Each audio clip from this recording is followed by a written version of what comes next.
¿Quieres liberarte de tus pensamientos sexuales y de aquellas ideas impuras y lujuriosas que pueden surgir en tu interior? Es una historia llena de sabiduría y enseñanzas valiosas que, si las sigues con sinceridad, pueden cambiar tu vida por completo. Un joven, en busca de respuestas, se acercó a Gautam Buda y compartió su dilema. Le confesó al Buda: «Oh Buda, ¿por qué mi mente se ve invadida por pensamientos impuros? No deseo esto. Aunque trato de resistir, la lujuria persiste en mi mente». La respuesta del Buda a esta inquietud revelará valiosas lecciones sobre el control de la mente y la superación de los pensamientos no deseados. Mantente atento, porque esta historia puede tener el poder de transformar tu perspectiva. Reflexiono mucho sobre estos pensamientos. Siento que estoy gastando mi energía y tiempo en ellos. Esta constante preocupación me consume, y debido a estos pensamientos, parece imposible encontrar la paz interior. Aunque anhelo vivir de manera plena, siempre me siento atraído hacia las mujeres de una manera que parece estar fuera de mi control. Fue en este momento de desesperación que decidí acudir a Buda en busca de orientación. Le compartí mi dilema, expresándole mi preocupación sobre la lujuria y el sexo, y cómo afecta mi paz interior. Le expliqué que, a pesar de mis esfuerzos, me resulta difícil controlar estos impulsos y encontrar la serenidad. Buda, con su sabiduría comprensiva, sonrió y me planteó una pregunta esencial. ¿Realmente sabes qué es la lujuria? En mi respuesta, admití que no tenía una comprensión clara de este concepto. Sin embargo, estaba convencido de que era algo malo. Entonces Buda, con calma, compartió una perspectiva reveladora. Explicó que, en primer lugar, es crucial entender que la lujuria es un aspecto natural de la vida, algo que reside dentro de nosotros. No es inherentemente malo, es simplemente un sentimiento que surge cuando sentimos que nos falta algo, cuando hay una necesidad que buscamos satisfacer.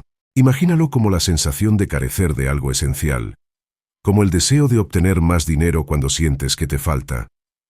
En este contexto, la lujuria es simplemente una manifestación de esa carencia, una búsqueda de lo que creemos que nos falta. Comprendí que la lujuria no es el problema en sí misma, sino más bien un síntoma de una necesidad subyacente. Buda me alentó a explorar más profundamente mis propias carencias y necesidades para comprender la raíz de mis pensamientos. Gautama Buda compartió una sabiduría profunda sobre la lujuria, destacando que no tiene un origen externo, sino que reside intrínsecamente dentro de nosotros como un aspecto natural y necesario para la expansión de la raza humana. Esta perspectiva desafiante dejó al joven intrigado, buscando comprender más a fondo. El joven planteó una pregunta que muchos se han cuestionado. Si la lujuria es algo natural, ¿por qué tantas personas la consideran incorrecta? Buda señaló el malentendido fundamental que rodea al deseo sexual. Explicó que el problema no radica en la lujuria en sí misma, sino en cómo la gente la interpreta y la utiliza. La lujuria no es inherentemente mala, insistió Buda. Es el mal uso de ella lo que causa problemas. Cuando el deseo sexual se utiliza de manera indebida, lleva a una obsesión desequilibrada, donde uno comienza a vivir exclusivamente para la persona deseada, convirtiéndola en el único camino en la vida. Buda, con su enfoque práctico, comparó la lujuria humana con la de los animales. Preguntó al joven si conocía los deseos sexuales en los animales, a lo que el joven respondió afirmativamente. Buda señaló que, al igual que los humanos, los animales también tienen deseos sexuales, pero la diferencia radica en cómo lo utilizan. Los animales, explicó Buda, no usan sus deseos sexuales por placer, sino como una función natural para la procreación y la preservación de su descendencia. Aquí yacía la clave. El hombre, a diferencia de los animales, tiene la capacidad de comprender y controlar su lujuria. En lugar de ser esclavo de sus instintos, el ser humano puede utilizar este poder para crear la base de su propia felicidad. Buda instó al joven a reconocer que la lujuria en sí misma no es el problema, sino cómo se maneja y se dirige. Es cierto que los humanos a menudo han malinterpretado la lujuria, convirtiéndola en un medio para buscar la felicidad, cuando en realidad es una parte natural que nos permite continuar nuestro linaje. La lujuria, sin embargo, se ha convertido en el objetivo central de la vida para muchos, un enfoque que Gautama Buda considera erróneo. Ante la pregunta del joven sobre por qué la lujuria domina a la humanidad y por qué siempre está presente, Buda se prepara para compartir una historia reveladora que proporcionará respuestas. Invita al joven a escuchar atentamente, asegurándole que comprenderá el juego de la lujuria a través de esta narrativa. La historia se sitúa en un ashram donde un gurú y sus discípulos solían vivir. Entre ellos, un discípulo se encargaba de recolectar limosnas en una aldea cercana. Un día, en su camino, se encuentra con un joven observando a unas chicas que sacan agua del río. Sorprendido, el discípulo le aconseja no esconderse y disfrutar abiertamente del espectáculo, ya que las chicas estaban a la vista. La respuesta del joven revela una perspectiva única. Desestima la sugerencia del discípulo, destacando cómo el joven ve a estas chicas como ángeles, apreciando la gracia de su estilo y la suavidad de sus cuerpos. La historia ofrece una mirada penetrante a la percepción de la lujuria, sugiriendo que puede ser un acto natural de apreciación, más que una simple búsqueda de placer. Con esta historia, Buda busca ilustrar que la lujuria en sí misma no es el problema, sino cómo la entendemos y manejamos. El discípulo, inmerso en pensamientos y anhelos, continuaba observando en secreto a las chicas junto al río. Aunque inicialmente se sentía valiente y sin miedo, pronto comenzó a cuestionar sus propias acciones, sintiendo que algo no estaba bien. La conciencia de su conducta inapropiada lo llevó a abandonar su escondite y regresar al ashram, intentando retomar su rutina diaria. Sin embargo, las imágenes persistían en su mente, atormentándolo y distrayéndolo de sus responsabilidades. Desesperado por volver a presenciar aquella escena, decidió regresar al lugar donde las chicas estaban presentes. Este hábito se convirtió en su rutina diaria, afectando su rendimiento en las tareas del ashram y su capacidad para concentrarse. La obsesión del discípulo creció al punto de afectar su sueño y apetito. Su mente estaba constantemente inquieta, anhelando la belleza de las chicas. Incluso durante las iniciaciones del gurú, su mente estaba en otro lugar, lo que no pasó desapercibido por el gurú. Al darse cuenta de la situación, el gurú decidió intervenir. Invitó al discípulo a acompañarlo en la mendicidad, buscando comprender y abordar la fuente de la distracción. Aunque el discípulo inicialmente se resistió, el gurú insistió en que lo acompañara. El gurú, al percatarse de las acciones del discípulo, decidió dejarlo solo para mendigar mientras observaba en secreto desde lejos. Mientras el discípulo se alejaba, el gurú también abandonó el ashram, intrigado por descubrir qué estaba ocurriendo. Decidió seguir al discípulo, curioso por saber qué motivaba su comportamiento tan extraño. A medida que avanzaba en su búsqueda, el gurú notó que su discípulo estaba siguiendo a un joven, ocultándose detrás de un árbol, como si estuviera involucrado en algún acto ilícito. La sorpresa del gurú creció al ver que su discípulo también estaba espiando en secreto algo que ocurría cerca del río. Intrigado, el gurú confrontó a su discípulo, preguntándole directamente qué estaba buscando y por qué se escondía detrás del árbol.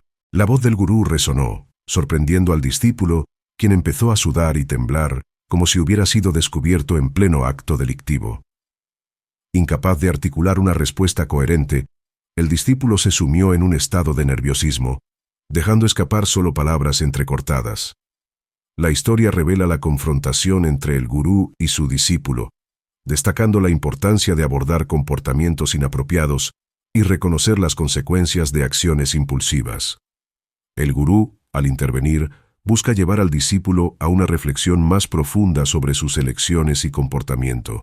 El gurú, sin poder establecer contacto visual con su discípulo, lo observó con atención y notó que temblaba de miedo. Sorprendido, le preguntó al discípulo por qué, a pesar de no tener miedo de nada, mostraba signos de temor. El discípulo, nervioso, se justificó diciendo que había sido seducido por el joven y prometió que no repetiría su error. El gurú, comprensivo, perdonó al discípulo y le recordó la importancia de elegir compañías sabias, ya que los pensamientos de quienes nos rodean influyen en nosotros. De vuelta en el ashram, ambos se sumergieron en sus deberes diarios, pero el discípulo, a pesar de sus esfuerzos, lidiaba con la ira y la inquietud interna. Aunque inicialmente se esforzó en su trabajo, la ira empezó a aflorar, afectando su relación con los demás. La disciplina alimentaria también se vio afectada, y el discípulo comenzó a comer poco y a desviarse de su rutina. Una noche, el gurú confrontó al discípulo, recordándole su promesa. El discípulo, abrumado por el remordimiento, se arrodilló ante el gurú y confesó sus repetidas transgresiones. Llorando, admitió la falta de control sobre su mente y la dificultad para cumplir su promesa. El gurú, en su compasión, comprendió la lucha interna del discípulo y buscó guiarlo hacia un mayor autocontrol y disciplina. Me esfuerzo mucho por desechar todos los malos pensamientos, pero no puedo hacerlo, aunque realmente lo intente. El gurú, comprensivo, invitó al discípulo a seguirlo y lo llevó al jardín del ashram. Allí, señaló un desagüe formado por el flujo constante de agua del río que alimentaba las plantas. Preguntó al discípulo si podía detener ese flujo. El discípulo, confiado, recogió tierra y bloqueó el desagüe temporalmente, pero el gurú le mostró cómo el agua eventualmente encontraba su camino nuevamente. Luego, el discípulo intentó con piedras más pesadas, pero el gurú señaló cómo el agua, de una manera u otra, seguía fluyendo. El gurú explicó que, de manera similar, los malos pensamientos son como el flujo constante del agua, y aunque el discípulo intentara bloquearlos, eventualmente encontrarían su camino. A pesar de los esfuerzos del discípulo, el gurú mostró cómo los malos pensamientos persisten, al igual que el flujo del agua. El discípulo, buscando respuestas, preguntó si había alguna manera de liberarse de esos pensamientos perturbadores. Ni siquiera se me ocurrió que el gurú llevaría al discípulo a la ribera de un río que alimentaba el jardín. El gurú señaló que el agua provenía de ese río y propuso cerrar el camino desde donde entraba al jardín. El discípulo, entusiasmado, creía que podía detener el flujo de agua. Al intentar bloquear el río con piedras y barro, el discípulo pensó que había tenido éxito al detener el agua. Sin embargo, el gurú, con su sabiduría, señaló las consecuencias negativas para las plantas en el jardín si el agua no las alcanzaba. Explicó la importancia de mantener un equilibrio en la naturaleza. Luego, el gurú compartió una lección valiosa con el discípulo al preguntarle sobre pensar en un mango. Al entender que forzar la supresión de pensamientos sucios los fortalece, el gurú aconsejó al discípulo no intentar reprimirlos. En cambio, instó al discípulo a comprender que los pensamientos sucios a menudo surgen de asociaciones con personas negativas. A veces, lo que sucede es que la sexualidad no está en nosotros, sino que surge por estar con gente obscena. Nos domina. El discípulo reflexionó sobre las palabras del Gurudev y admitió que se había desviado de su camino. Esa noche, durmió tranquilamente y al día siguiente se dedicó con todo su corazón a sus deberes matutinos. El joven, influenciado por estas palabras, comenzó a cambiar su vida.